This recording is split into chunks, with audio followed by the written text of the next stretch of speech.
Well, they have a very good chance because they swept the coast in the last election. And this time round, after the 2013 election, we've seen a very strange pattern. Usually, after a winner was declared, over the next few years, people who had voted for the opposition would drift towards the winner's camp. This time, there has been no drift. Those who are in opposition remained in opposition. Those who are with Jubilee in the government have remained in the government. There's been no movement. So we may safely assume that there's a lot of popular support for Cord in the coast and certainly in Malindi.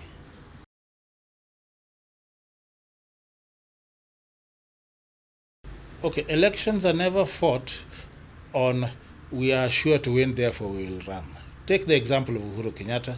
When he first declared his candidature in 2012, he was way behind in the opinion polls, polling maybe 20, 25 when Raila was already at 40 something. But by campaigning, he systematically caught up till the week before the election, the final poll, they were statistically a tie. They were exactly the same level. Something like Raila was 46, Uhuru was 43, but Uhuru was rising. So many of us assumed Uhuru would overtake Raila by the time the election was cast. The only question was, would he get 50 plus 1 or would he be below 50? And in the end, he got 50 plus 1% and won in the first round. But where you will be after campaigning, that's the whole point of a campaign. You may start off as the underdog. You campaign to increase your popularity. If you do it well, then where you started off is relevant, you'll end up on top. In Kenya, the biggest differences in elections are often made by the president campaigning for a candidate personally. Because there are certain promises which can only be persuasive if the president makes them himself. If it's a deputy president or even cabinet ministers in the old days, if they go out and say, we'll do this for you, we'll do that for you, people may or may not believe it. But if the president says it, people are more likely to believe it. So presidential campaigning is absolutely essential in by-elections. They will sway a lot of votes. So Uhuru is doing the right thing. Of course, whether he'll be totally successful, we will only know at the end. But his presence in the coast is bound to help his candidate.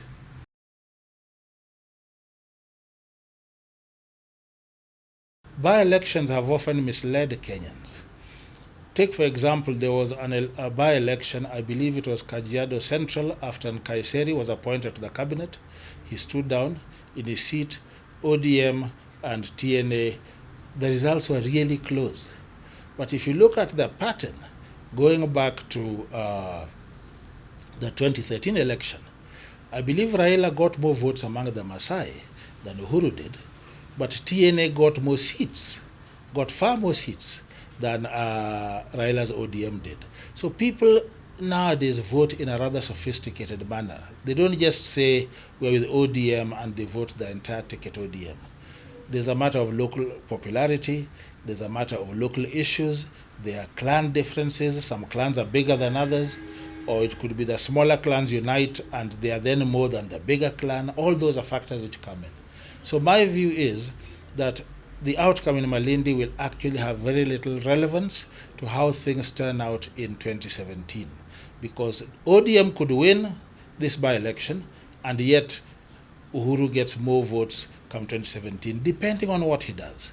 On the other hand, their new party, JAP, could win this seat, and then because Uhuru maybe will be seen not to have delivered on his promises, the place again votes ODM come the election, or Cord, as the case may be.